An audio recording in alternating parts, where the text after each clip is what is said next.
Hi, everyone. Welcome to the next episode in the Grow2Market podcast series, focused on sales and marketing strategies in the B2B tech industries. Today, I wanted to talk about service providers. These organizations have never been more important to businesses than they are right now. In a time when the world is increasingly connected, service providers play an important role in helping companies succeed. But many service providers are facing a bit of an existential crisis. They need to shift their mindset from their own products to what their customers truly need. I want to spend just a few minutes talking about the significant challenges happening in the communications technology space and why it's essential for service providers to adopt a customer-centric approach. This shift could be the difference between thriving and maybe even not surviving in this competitive industry. It really feels like nearly every day brings new technology advancements that have the potential to redefine how we even approach business. While there's a lot of excitement around artificial intelligence, which we'll save for another episode, uh, today I want to just focus on communications technology and those service providers. Advancements in this field are transforming the very fabric of business operations. Faster networks, enhanced video conferencing, and cutting edge collaboration tools are making it possible for teams to work together seamlessly, regardless of their physical locations. These technologies are now essential and pretty much ubiquitous, especially in remote and hybrid work environments. And service providers are really at the heart of this transformation. They supply the networks, the services that make all of this tech usable. Without them, businesses would struggle to maintain the level of connectivity and collaboration required to compete in today's market. But there's a problem that has existed for many years, and it might just be getting worse. Many service providers are too focused on themselves and live in an echo chamber of self congratulation sometimes. They're concentrating on their own products, features, and technologies instead of putting the needs of their customers and their customer's customer at the forefront. This inward focus can be a costly mistake. Let's understand the customer disconnect for a second. When service providers focus primarily on their own offerings, they can get excited about launching a new feature or leveraging some cutting edge technology. But if it doesn't address a real customer need, it's unlikely to provide value. For example, just imagine a service provider that invests heavily in developing a state of the art communications platform with all the latest AI features and enterprise integrations. It sounds impressive, but let's imagine their target customers are small businesses looking for simplicity and affordability. That these advanced features might be overwhelming or even unnecessary. In this case, the provider's efforts don't align with what their chosen market and customers actually want. This is, of course, a very basic example, and the reality of service provider addressable markets may be even more niche or verticalized, such as healthcare, legal, logistics. I mean, the list goes on. So, why does this matter now more than ever? Well, in today's market, customers have more choice than ever before. The proliferation of cloud services and the ease of switching providers means that customer loyalty just can't be taken for granted any longer. Businesses are looking for partners who understand their unique challenges and can offer appropriate solutions. Changing expectations of the workforce, which were initially spurred on by COVID, have since accelerated change in working practices and workplaces themselves across nearly all industries.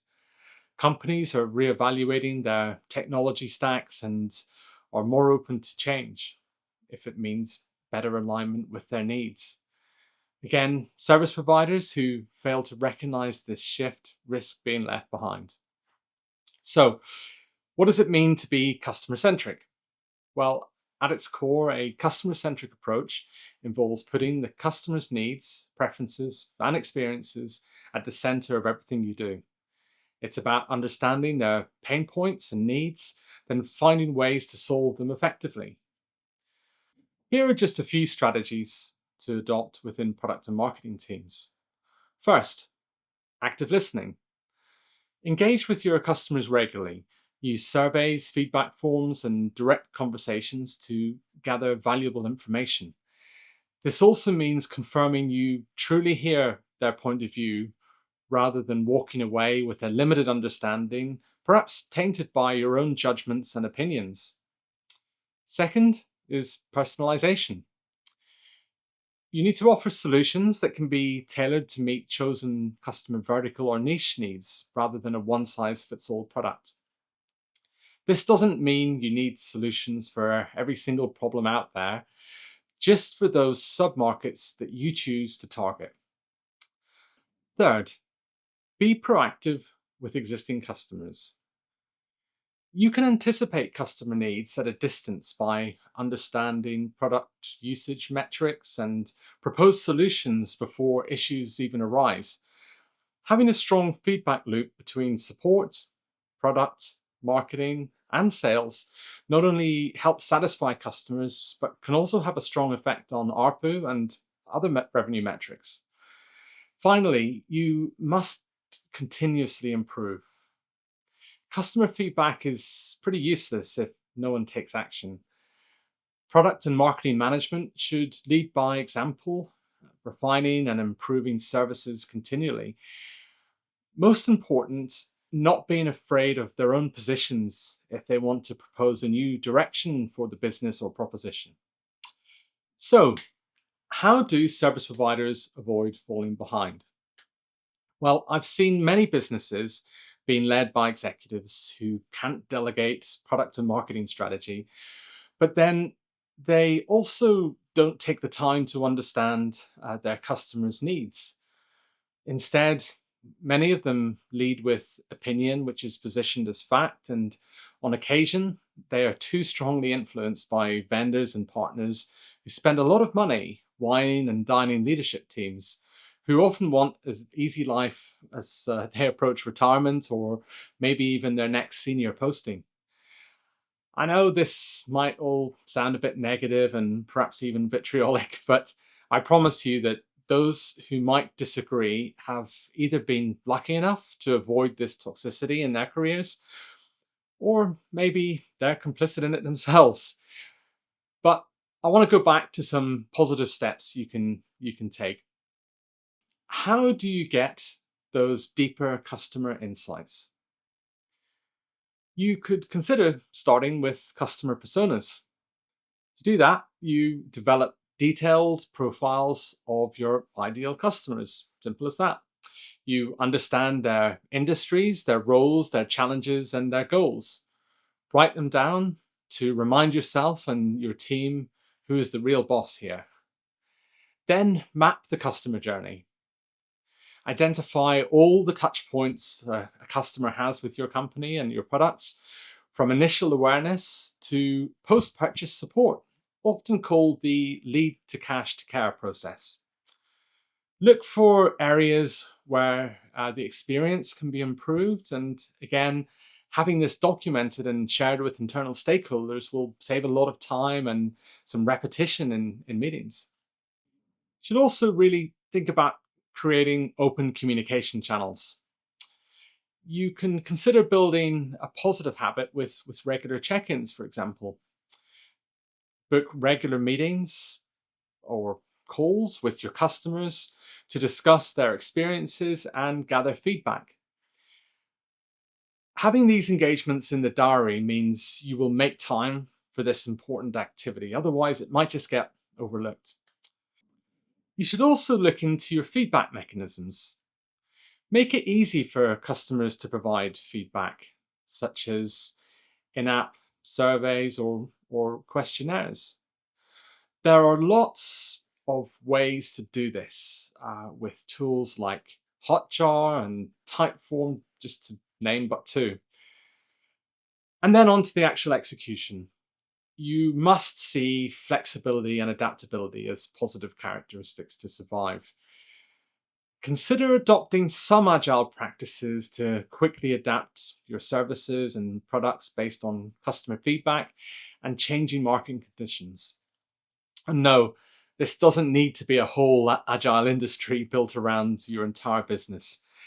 I've seen many organizations getting stuck perpetually in a cost intensive process of doing agile rather than just being agile or having an attitude of agility. As a reminder, if one was needed, your marketing team does not need a scrum master, nor does your HR department. Think about building strong relationships. Personalize interactions to make customers feel valued and understood. So then they feel more like they can share openly and honestly with you. Also, build trust and transparency internally as well as externally. All it really means is being open about your processes, your pricing, and any changes that may affect your customers.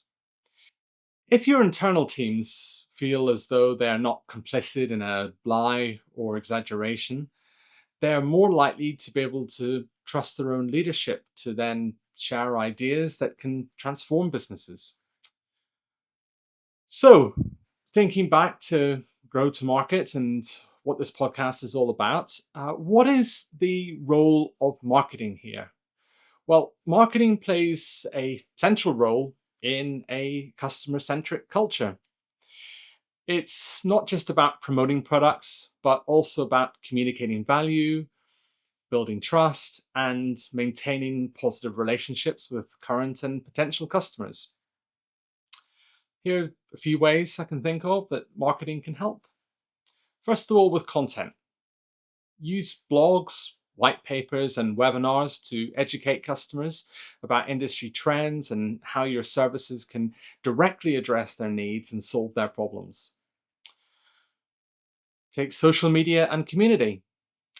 You can interact with customers on social media platforms, respond to comments, address their concerns, and participate in discussions relevant to your industry. Of course, your target market aren't only networking and consuming content on LinkedIn and Twitter. There are other platforms like Reddit, Quora, and even some very niche forums in particular industries where service providers and vendors are being discussed by decision makers and also, quite importantly, influencers. You should also consider building a library of customer testimonials and case studies. You can share success stories that highlight how your services have helped other businesses over the years. This importantly builds credibility and provides real world examples of the value that your business offers.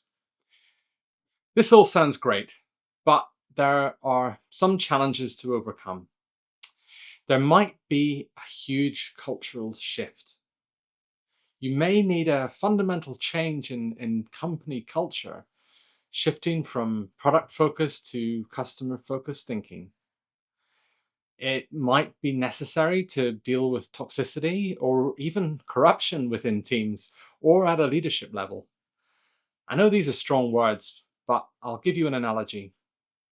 Consider the natural world.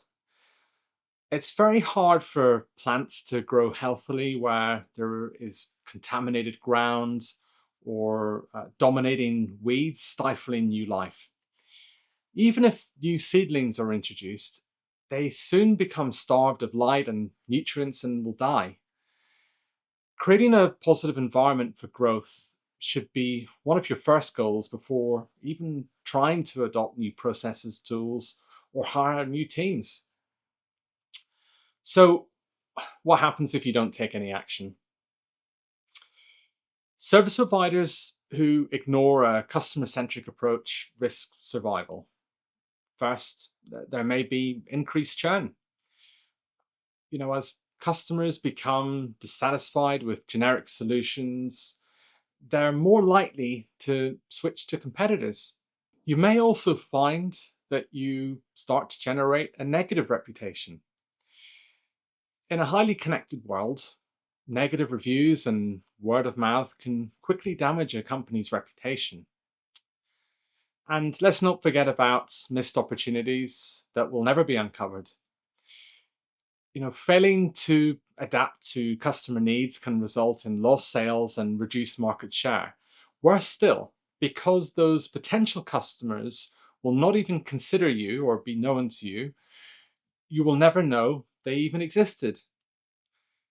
But that all sounds a bit negative. So I'll just finish with some final thoughts. I really believe the shift towards customer centricity is a business imperative. There's no getting away from it. Service providers who embrace this approach will position themselves for long term success. And it's not about abandoning current products or technologies, far from it. It's really about integrating and adapting them into solutions that genuinely help your customers succeed. So, right now, I challenge all the service providers listening today, take a step back, evaluate what you're doing. Are you actually putting your customers at the center of your business? If not, now's the time to start. And that's it. I hope you found this episode useful. If so, please like and subscribe. Your feedback also helps us improve and tailor our content to listeners. So, get back to us if you feel like there's any needs that we haven't covered. And do feel free to reach out with any questions or comments or suggestions for future topics. You can connect with us using the links in the description and the comments accompanying the podcast. So until next time, I wish you all the best of luck out there, and thanks for listening.